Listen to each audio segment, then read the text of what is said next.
students to pass their exams. That's true. But certainly that's not the only thing we're training them to do, I hope. I hope that our job doesn't end with the students getting high marks on the exams. And of course you have some idea what kinds of questions are going to be on the exams, especially if you've taught for some time. But also we want to be able to train the children for life, which means knowing what kind of things are they going to encounter in life. Now, I'm sure that you yourself have thought and heard many other people say that much of what they learned in school they never used in their life. And much of what they needed in their life they never learned in school.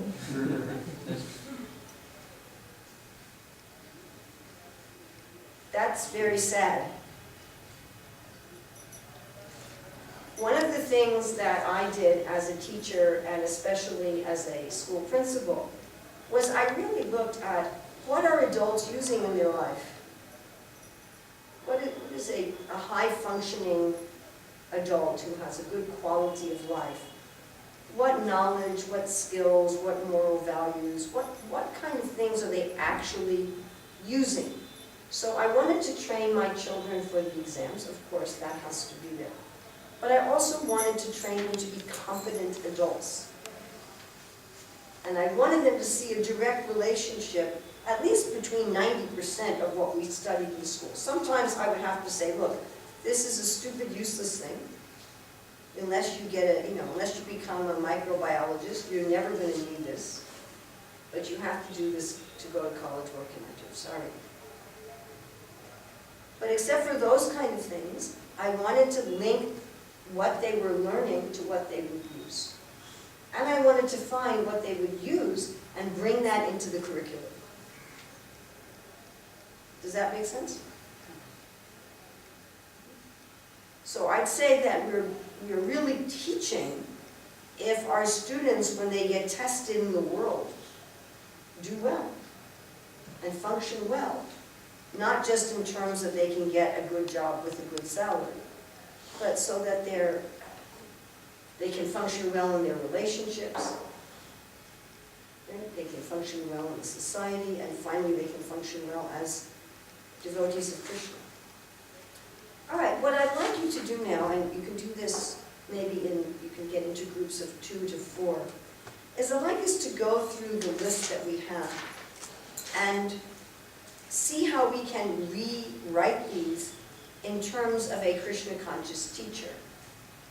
Because although all teachers are teachers, we have a lot in common with any teacher of anything, there are certain unique aspects of being a Krishna conscious teacher. Otherwise we wouldn't bother having our own school. Yes? Yes. It's a lot of trouble to have our own school, correct? It's not a small thing. One ISKCON leader many, many years ago was asking me how to start a school, and I gave him a list that I have already ready. So he's looking at this list and saying, oh, it's not like opening a guest house. I said, no, not at all. So it's a tremendous amount of work, a tremendous amount of money, a tremendous amount of effort. And if we're not offering something different than what's already being offered, then my own feeling is, why bother? So what we have so far, I think all of these would apply to pretty much anybody teaching anything, yeah? I mean, some may not apply so much to adults. We have one about training in discipline. That might apply to certain adults, but that's a little bit more for children. But most of the rest of these would apply to teaching anybody, adults or children. So let's think if we're going to go through and relate them to Krishna. So let's just, looking just at this list that I gave you. On the first one, and explaining and informing, then I might add something like explaining knowledge of Krishna, how to apply Krishna consciousness, what is the goal of life, let's look at one from the bottom. Take responsibility for students' learning. We could have take responsibility for students learning about Krishna, both in the material and spiritual worlds. That's just an idea, that's just a sample, it doesn't have to be, I'm not saying, there isn't a right answer, everybody. Okay? This is not convergent thinking, this is divergent thinking. One of the, if I can be honest, one of the biggest problems that I see with most education in India today is that the students are encouraged only for convergent thinking and not divergent thinking. And the evidence of that, that means convergent is when there's one answer, comes together, and there's one right answer. And if you don't think you know that one right answer, you will not raise your hand. You will not even volunteer an answer unless you're sure it's the one right answer your teacher is looking for. This particular idea of education is not a product of Indian tradition. Certainly, if you look at the great acharyas and their commentaries on Shastra, they have a wide variety of ways of understanding Shastra. This is an education of oppression. This is an education of colonialism and oppression. You want, if you want people who are just higher levels of machines, and you want them to just follow orders, you train them in convergent thinking. And it's a problem I run into whenever I teach adults who are educated in this system in India, whatever I'm teaching them, anything at all, that I find it's very difficult for them to try to engage in divergent thinking and to be willing to make mistakes and to be willing to try things and to be willing to say, you know, there may be 20 right answers for this. But that's what's needed in the world. Now, if you're just going to work at a call center in Bangalore and you read a script, then, you know, convergent thinking is great. You just read your script. And if the customer, you know, in America has a question that's not on the script, you say, sorry, that's not our rule. And that's fine. But to really contribute to the world and to really solve the problems of India, we need what we call out-of-the-box thinking. Can you kindly explain the difference between convergent and divergent? Well, converge is to come together, diverge is to split apart. So when we say convergent thinking, we generally mean that you come in just one particular answer.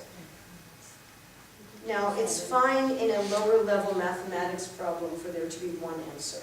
Or if you're asking what date did a war start, even that's a little tricky, isn't it? Sometimes what date did a war start? Maybe what date it ended might be a little bit easier. But even then, like you have, sometimes that doesn't even work so much. Maybe what date somebody was born. There are certain things that really have one right answer and only one right answer, but the vast majority of things, actually, there are nuances of answer, all of which can be correct. And the world needs that kind of thinking. India, frankly, needs that kind of thinking. If you're going to solve problems of pollution and poverty and disease, especially in this area, it's going to need some out-of-the-box thinking. So that's something that, you know, you all talked about how teachers are also learners. So that's something that the teacher needs to model. Yeah? Does this make sense to all of you? Yes. In my opinion, this problem of the one right answer and only one right answer is the biggest problem in modern Indian education. And I see it with adults all the time. It's very heartbreaking. I do not see it with adults in most of the rest of the world. You know, this real hesitation to say something unless it's right. If you could really make a conscious effort in your own life to sort of break out of that. So with this next thing that we're doing, there isn't one right answer at all. There's at least 100 right answers for each one. To able to see when you get home. Yeah, I gave you two, I'll say them again. So for the first one, informing and explaining, we can say, we can inform and explain about Krishna, how to know Krishna, how to apply Krishna consciousness, and the goal of Krishna consciousness. So that we could add on to it for informing and explaining.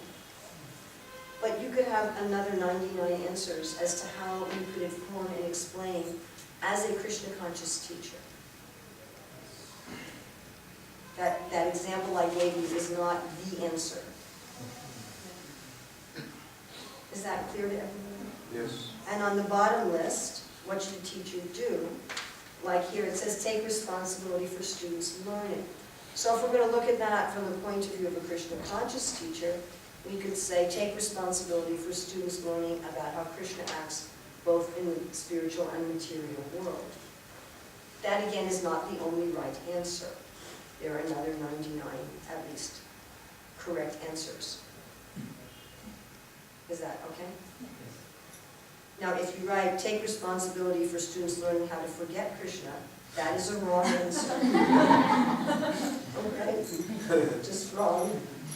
But otherwise, there's at least 100, maybe 200 correct ways you could do this. So I'd like you to go through these. If any of you are real introverts, you can do it by yourself. But any of you who are not super introverts, if you can work with someone else, I don't like to force group work. Some people hate group work. So you can work. No more than 4 people in a group. So 2, 3, or 4, or if you really want to work by yourself, you can do that. I'd like you to take each of these things and add to it or rewrite it a little bit from the point of view specifically of a teacher in a Krishna conscious school. How is this different for you in this school than it would be in a school that wasn't related to Krishna consciousness? Okay, so we can take 10 minutes or so. Okay. Is that clear to everybody?